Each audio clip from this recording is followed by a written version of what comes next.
नमस्ते दोस्तों, कैसे हैं आप। मैं Sujit Kumar incredible IAS academy में आपका हार्दिक स्वागत करता हूं। आज का वीडियो जो है बहुत ही इंपॉर्टेंट है। समय यूं ही भागता जा रहा है। आप पढ़ रहे हैं या सोच रहे हैं या फिर कहीं घूम रहे हैं, वो आपके ऊपर है। लेकिन जो पढ़ेगा, जो समय को पकड़ेगा और जिसे ये बात का समझ होगा कि मुझे एनी हाउ इस बचे हुए 70 दिन में बीपीएससी को अटैक करना है और पास करके जमाने को दिखाना है, उसको थोड़ा सा अपने आप को बदलाव करना होगा। आपने कई बार सुना होगा कि बहुत बच्चे जो है 1 महीने 2 महीने पढ़ते और प्रीलिम्स में क्लियर करके लेके चले जाते हैं। सच्ची बता रहा हूं, बहुत इंटरव्यू लिया हूं मैं। कई बार लोगों से पूछता हूं, कहते सुई सर कुछ भी नहीं है, 1-1.5 महीने तैयारी करता हूं और आराम से प्रीलिम्स निकाल लेता हूं। ऐसे बहुत नाम है, बहुत नाम है। किन किन का नाम बताऊं? एक बहुत है। इन नामों में जो सबसे पहला लिस्ट आता है वो विकास दिखाता है।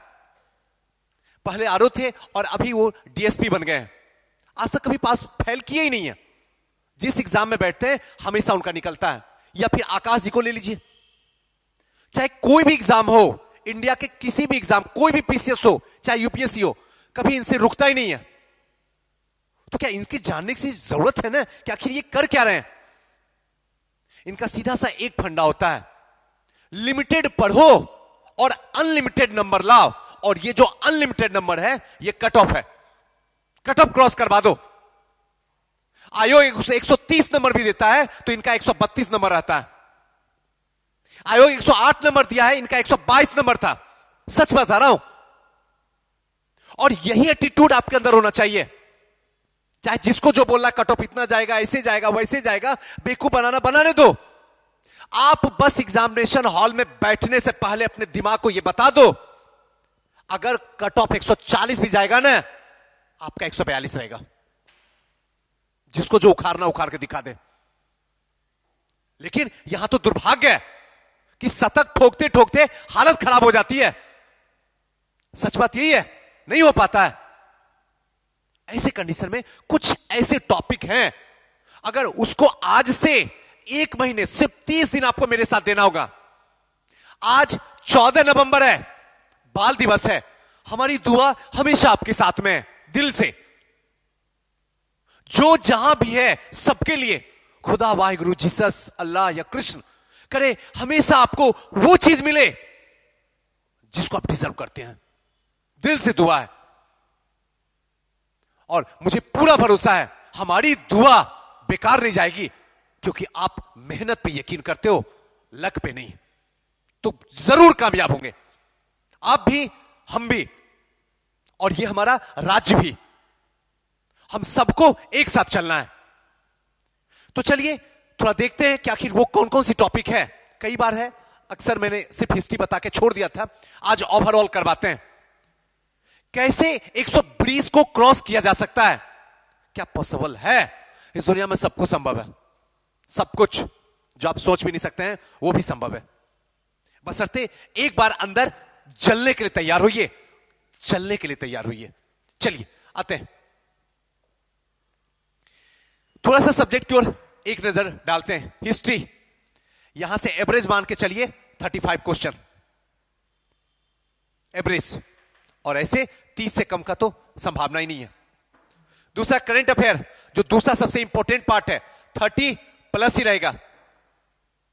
ये चीज समझिएगा, हर एक एक बात को, अगर ये वीडियो स्टार्ट कर दिए तो शुरू से अंत तक देखिए। अगर समझना है तो, घर में परिवार में मां बाप को अपना रिजल्ट देना है तो आप डिजर्व कीजिए, इस वीडियो को पूरा देखिए। वरना फिर फोन करके कहिएगा सुजीत सर अब क्या करूं, पास करूंगा कि नहीं करूंगा। अगर वो रुकना है तो इस वीडियो को शुरू से देखिए। तीसरा बिहार स्पेशल, 20 से 25 मान के चलिए, 30-32, एक सेकेंड, 30-32 जो है ये प्लस में ही रहने वाला है, इससे कम में संभावना ही नहीं है। चौथा पार्ट जो हमारा है वो है साइंस, जनरल साइंस। इसमें 25 से 30 नंबर, और इसमें सबसे ज्यादा योगदान जो होगा वो बायो का होगा। इसलिए बायो पे हमारी पकड़ बहुत स्ट्रांग होनी चाहिए, वैसे ही जैसे हिस्ट्री में मॉडर्न इंडिया पे आपकी पकड़ स्ट्रांग होनी चाहिए।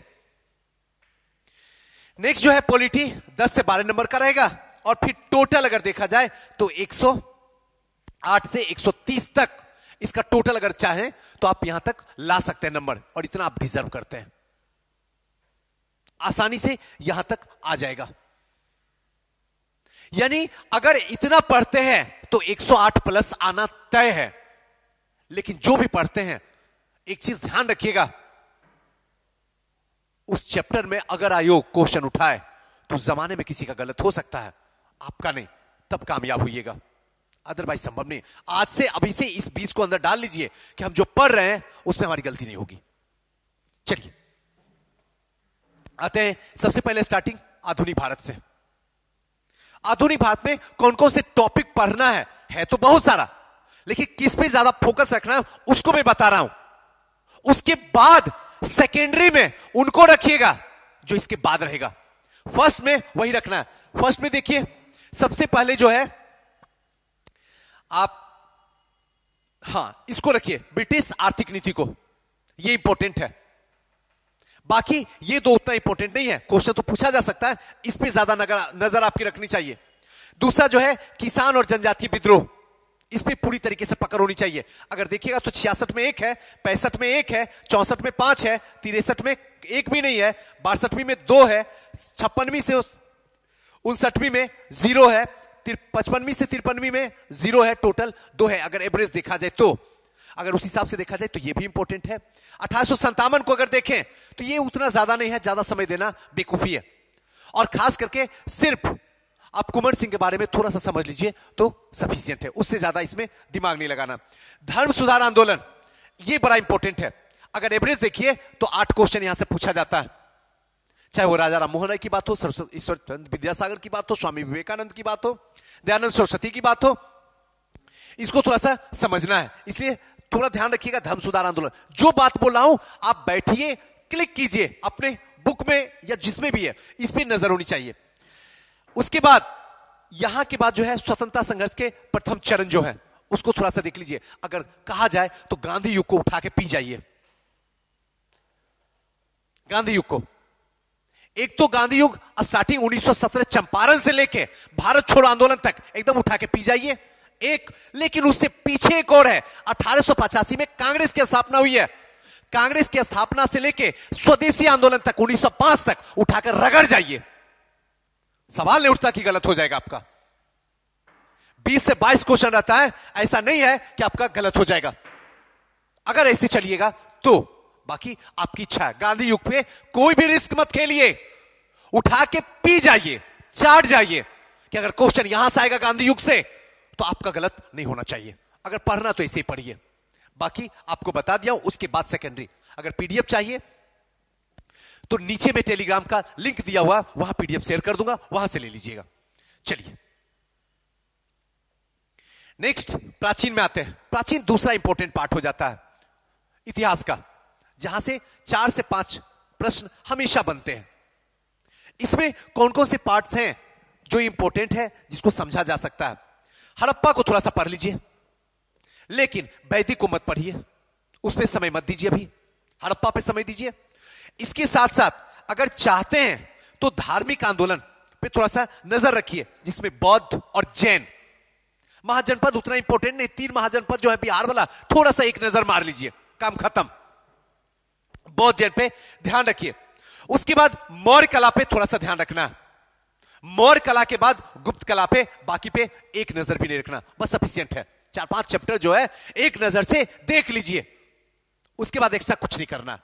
उसके बाद अगर समय मिल रहा है तो फिर आगे का काम करना है, बाकी छोड़ भी देंगे तब भी आपका सिलेक्शन हो जाएगा। इसके सिवा कुछ भी एक्स्ट्रा नहीं पढ़ना आपको है।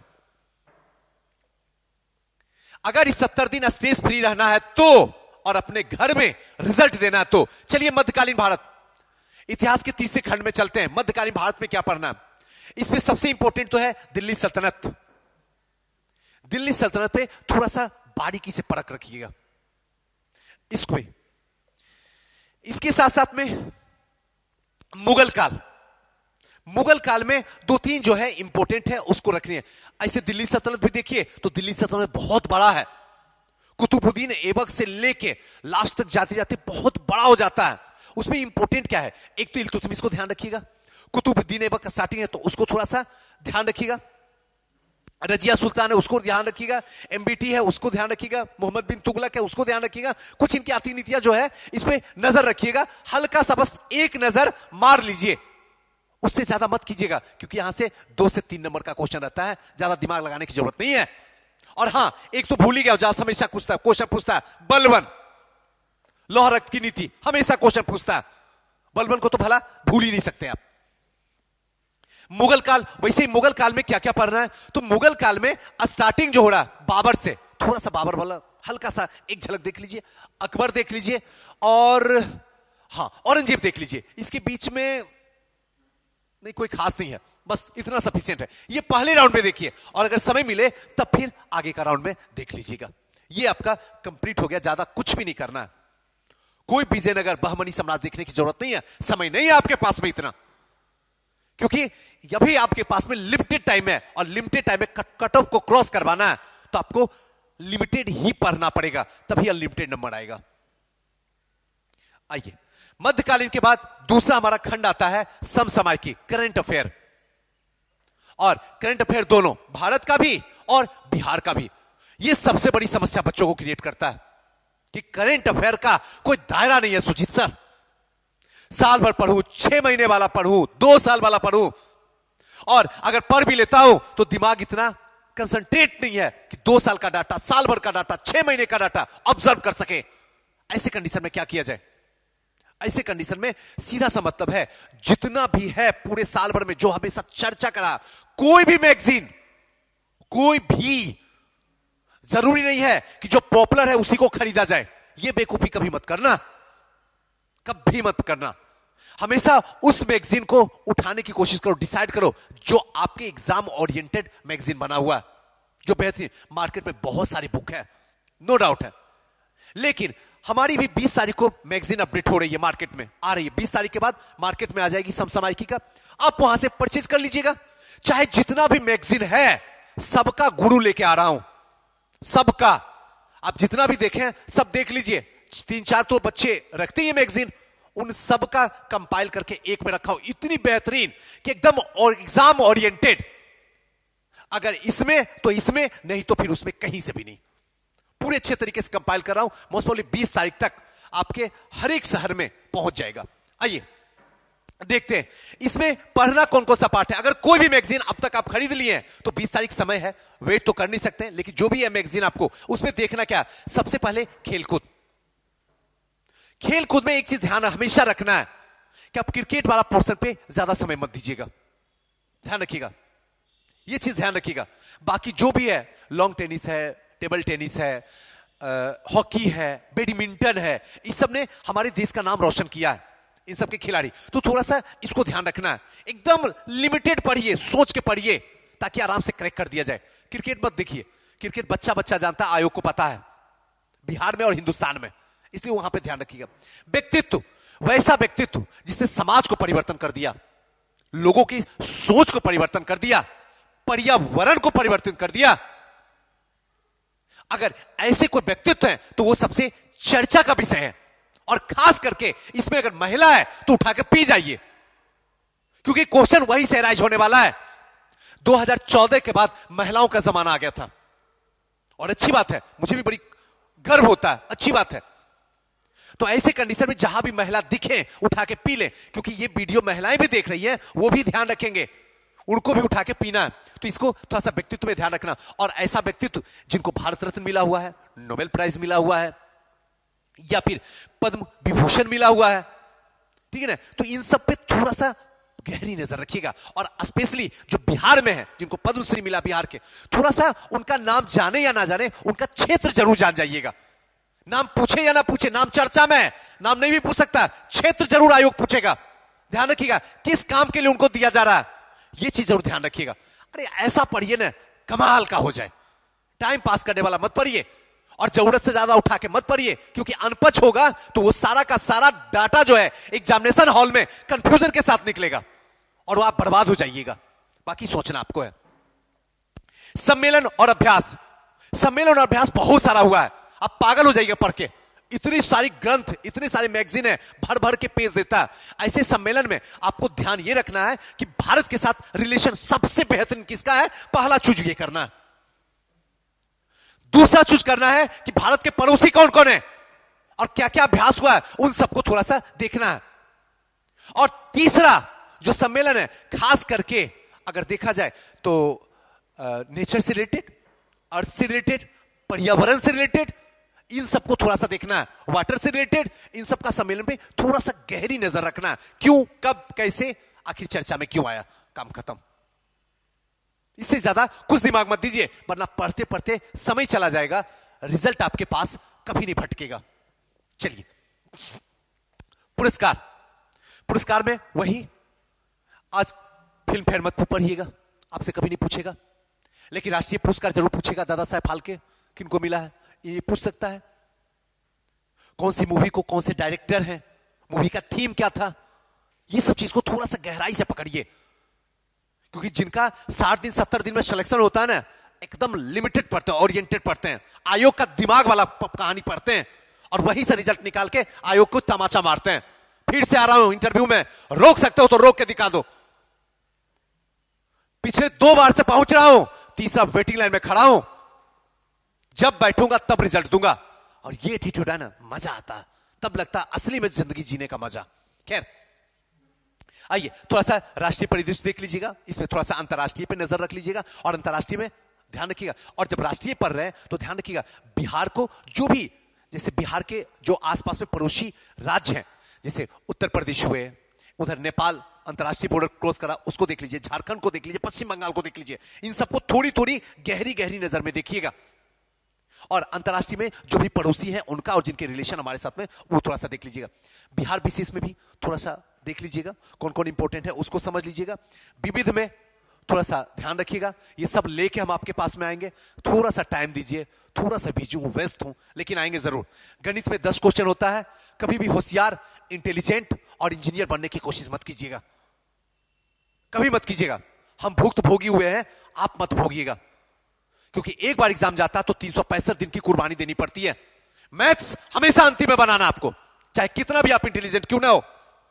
सामने वाला आपका गुरु बैठ के एग्जाम दे रहा, डीएसपी बना हुआ है, एसडीएम के लिए तैयारी कर रहा, और वो भी उसी एग्जामिनेशन हॉल के सेंटर में बैठा हुआ है आपके साथ कंपीट करने के लिए। कोई सी खता मत कर दीजिए जिससे आप बाहर निकल जाइए और वो आगे निकल जाए। इसके लिए ध्यान रखिएगा, मैथ सबसे लास्ट में। अरे बुरा से बुरा स्थिति होगा तब भी 5 क्वेश्चन सही हो जाएगा। थोड़ा बहुत इधर नहीं करोगे, थोड़ा इधर देख लेंगे, थोड़ा उधर देख लेंगे, थोड़ा आगे देख लेंगे, थोड़ा पीछे देख लेंगे, सर मैडम तो बात करने में लगे ही रहते हैं, तो इसका थोड़ा फायदा तो उठा लो। खैर, चलिए आते हैं नेक्स्ट पोर्शन पे। करंट अफेयर के बाद बिहार विशेष, जिसका आपको इंतजार रहता है। बिहार विशेष में क्या पढ़ा जाए, बिहार स्पेशल में। हालांकि 8 घंटे का वीडियो तो मैं दे ही दिया हूं, यहां डिस्क्रिप्शन बॉक्स में लिंक भी रहेगा, अगर आप उसको देख लिए तो कोई जरूरत नहीं कहीं पढ़ने की। बिहार के बाहर के भी बच्चे होंगे, आसानी से समझ में आ जाएगी, कोई जरूरत नहीं है। हाँ, 8 घंटा पेशेंस आपके अंदर होना बेहद जरूरी है, ये ध्यान रखिए। रिजल्ट कोई पेड़ पे नहीं फलते हैं, या रिजल्ट कोई विरासत में नहीं मिलती है, रिजल्ट के लिए खुद को जलाना होता है। समझ गए होंगे इस सारे में। बिहार विशेष, इसमें थोड़ा सा समझते हैं क्या क्या इंपॉर्टेंट है, इसको थोड़ा सा देखते हैं। बिहार का इतिहास, थोड़ा सा बिहार का इतिहास को देख लेंगे, इसके साथ बिहार का भूगोल, बिहार के भूगोल को देख लेंगे, और बिहार के इतिहास में थोड़ा सा ज्यादा जो नजर यहां पे रखना है, ये प्राचीन वाला पे रखिएगा, ध्यान रखिएगा, प्राचीन वाला पे। आधुनिक पे तो रखना ही रखना है, आधुनिक में लिमिटेड है, लेकिन प्राचीन पे ज्यादा रखना है, ये ध्यान रखना। मध्यकाल में तो बहुत सिंपल सा, छोटा सा, आराम से हो जाएगा। बिहार का भूगोल जो है थोड़ा सा देख लीजिएगा। उसके बाद जनगणना, जनगणना जा रहा है, नई जनगणना आ रहा है 2021 में, तो जा रहा है, तो जनगणना इस बार जाते जाते कहीं रुला ना जाए, याद रखिएगा मेरा कहने का मतलब, रुला ना जाए, यानी कि जनगणना पे पकड़ होनी चाहिए, छोटी छोटी बात को पकड़ लीजिएगा। कम से कम जनगणना 3 से 4 क्वेश्चन रहेगा और आपकी हालत खराब करके रख देगा।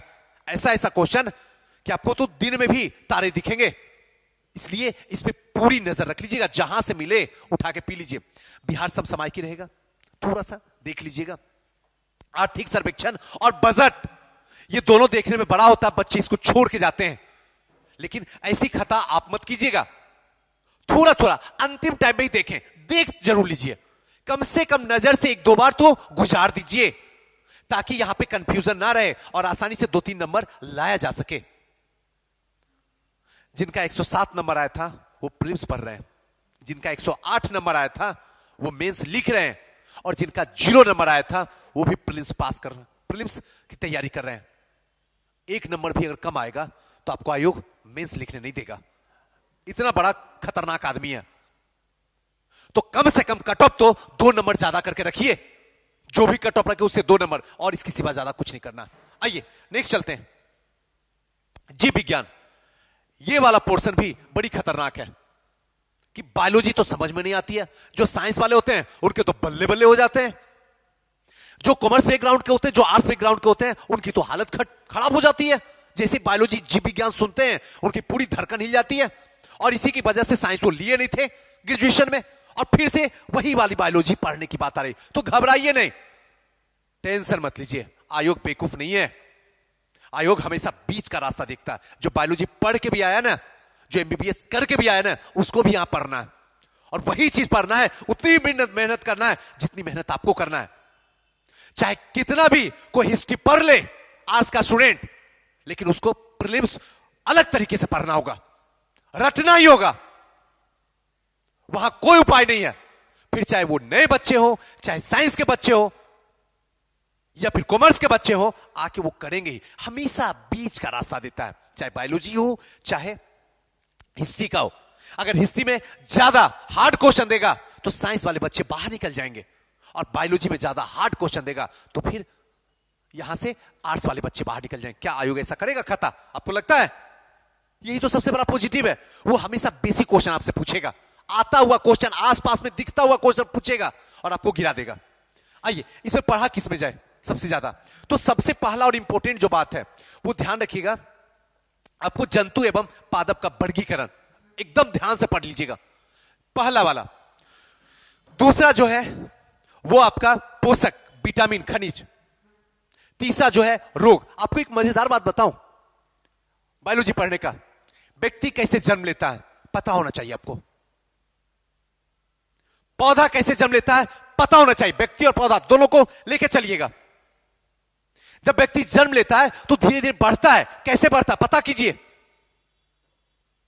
जब व्यक्ति धीरे धीरे बढ़ना शुरू करता है तो उसे पोषक तत्व की आवश्यकता होती है, पता कीजिए कौन कौन से पोषक तत्व हैं।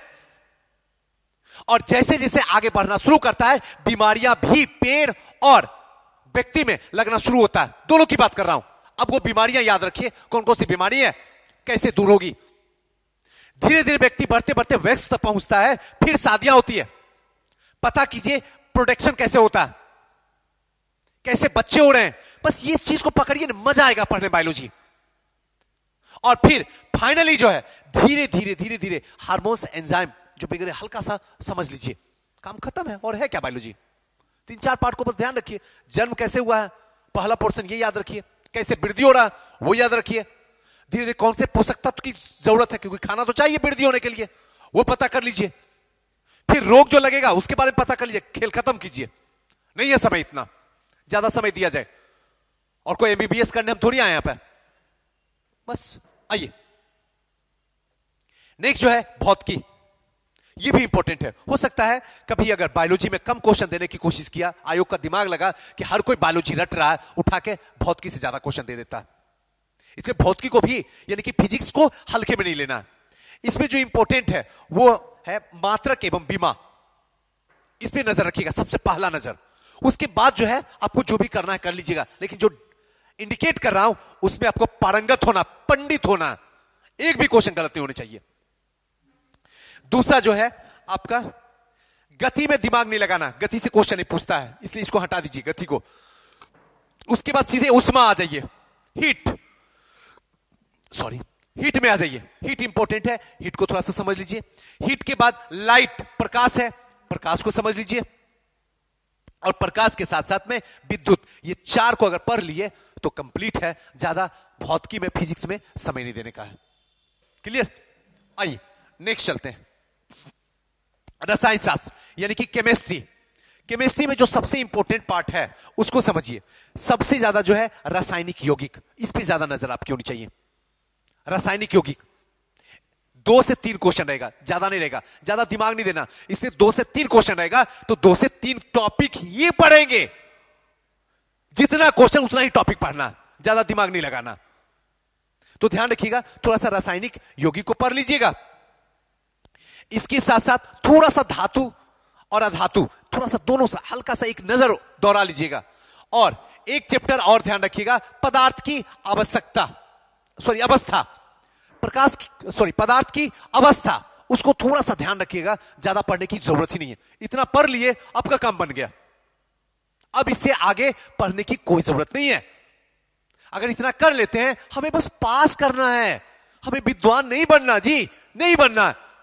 हमें कोई इंटेलिजेंस नहीं दिखाना जमाने को, हमें बस आयोग के कटअप को क्रॉस कर जाना है और आयोग से निमंत्रण ले लेना है, मेंस लिखने आ रहा हूं, रोक सके तो रोक के दिखा लेना, बस।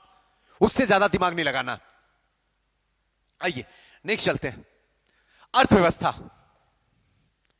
अर्थव्यवस्था मोस्टली जो है करंट अफेयर से ही जुड़ा हुआ ज्यादा रहता है, तो थोड़ा सा अगर करंट अच्छे से है तो आराम से बन जाएगा। इसमें जो है आर्थिक कार्यक्रम जो भी हुए हैं उनको थोड़ा सा देख लीजिएगा। अर्थव्यवस्था में दोनों, हिंदुस्तान में भी और बिहार में भी, ये दोनों इंपॉर्टेंट है, ध्यान रखिएगा। इसके साथ साथ में थोड़ा सा राष्ट्रीय आय पे हल्का सा नजर डाल दीजिएगा, ध्यान रखिएगा। हालांकि राष्ट्रीय आय आप आगे भी पढ़ेंगे, हिस्ट्री में भी आपको पढ़ना होता है, क्योंकि पहली बार जो है धन का निष्कासन दादा भाई नौरोजी ने दिया था, जो बताया था 20 रुपया, तो वहां से भी इसको जोड़ के समझ सकते हैं। तीसरा जो है बैंकिंग मुद्रा, इसको थोड़ा सा समझ लीजिएगा। नीति आयोग को तो गलती से नहीं भूलिएगा, इसको देख लीजिएगा। थोड़ा सा बजट को देख लीजिएगा और थोड़ा सा कृषि इस बार चर्चा में है वो समझ लीजिएगा, और योजना। इसके सिवा एक्स्ट्रा कुछ नहीं पढ़ना है। अगर बैठ जाइए पढ़ने के लिए तो 2 दिन सफिशिएंट है, 2 दिन में उठाकर चाट जाइएगा, उससे ज्यादा समय भी नहीं लगेगा आपको इकोनॉमी में। 2 दिन, मात्र 2 दिन, 2 दिन में इसको उठाकर चाट जाइएगा। और ऐसे करना होगा अगर अपने आप को फ्रेश रखना है, डर से दूर रखना है, आपके पास में कभी भी कोई निगेटिव ना आ जाए, उससे बचना है, तो ऐसे ही पढ़ना है। क्योंकि अब वो टाइमिंग आ गया, डर वाली टाइमिंग। नहीं होगा तो क्या होगा सुजीत सर? अरे कमाल होगा, टेंशन क्यों ले रहे हो? पहले करो, तो जो तुम कर रहे हो उसमें ईमानदारी झलकाओ ना। नहीं होगा तो क्या होगा, वो तो देख लेंगे ऊपर वाले, लेकिन जो कर सकते हो उसमें ईमानदारी से रखो। वो मौका ही नहीं आएगा, दिमाग में आएगा नहीं, नहीं होगा तो क्या होगा, क्योंकि होगा ही होगा, होगा क्यों नहीं। नेक्स्ट है राजव्यवस्था, पॉलिटी। पॉलिटी में जो इंपॉर्टेंट पार्ट है वो मैं आपको बता देता हूं। सबसे पहले संविधान और संघ नागरिकता, इस पे थोड़ा सा नजर, पहली नजर खतरनाक वाली होनी चाहिए, इस पे नजर रहनी चाहिए। इसके साथ साथ एक दूसरा पोर्शन जो है संसद और कार्यपालिका, ये 2 पार्ट जो है, हालांकि ये भी पूरी तरीके से करंट से जुड़ा हुआ है, पूरा करंट ही है, लेकिन ये 2 चैप्टर इसको आपको ध्यान रखना है। और तीसरा एक चैप्टर और वो है स्थानीय शासन। अगर इस 3 को आपने पढ़ लिया, ज्यादा मत देखिए, कोई जरूरत नहीं देखने की, आसानी से आपका 8 क्वेश्चन सही हो जाएगा। 10 में 8 तो कोई रोक ही नहीं सकता, बस 3 चैप्टर है पढ़ने का। उसके बाद अगर समय मिलता है तो एक नजर से इसको देख लीजिए, काम बन जाएगा। और जितना ज्यादा पढ़ना वो आपकी इच्छा है। आपको लगता है कि नहीं ऐसे क्यों होगा, वो क्वेश्चन छूट जाएगा, तो अगर उस चैप्टर से क्वेश्चन आयोग दे दिया है तो पढ़ते रहो ना भाई। पिछले 2 साल से तो पढ़ ही रहे हो, इतना डाटा तो दिमाग के अंदर चला गया। लेकिन परिवार आज भी आपके रिजल्ट के इंतजार में आंखें थकती जा रही है। कब दोगे सोचो, क्योंकि जब तक बदलाव नहीं होगा रिजल्ट नहीं आएगा। पहले भी वही काम कर रहे थे, आज भी वही काम कीजिएगा तो आगे वाला टाइम में भी वही रिजल्ट आएगा जो पहले आया था। पहले भी फेल, इस बार भी फेल। क्या इसके लिए आए हैं धरती पे? क्या लगता है 365 दिन बैठ के पापा की खून पसीने की कमाई पटना प्रयागराज मुखर्जी नगर में चिपा जाइएगा? कभी सोचे आप? अरे पापा नहीं बोलते हैं कि बेटा सुसाइड कर लेगा, डरते हैं, लेकिन दिल की धड़कन बोलती है जीसस इस बार तो औलाद दिए हो ऐसा, अगली बार ऐसी औलाद मत चाहिए। और एक बार खुद से पूछना, आपको चाहिए आपकी जैसा औलाद? नहीं ना, तो फिर बनो ना अच्छा औलाद।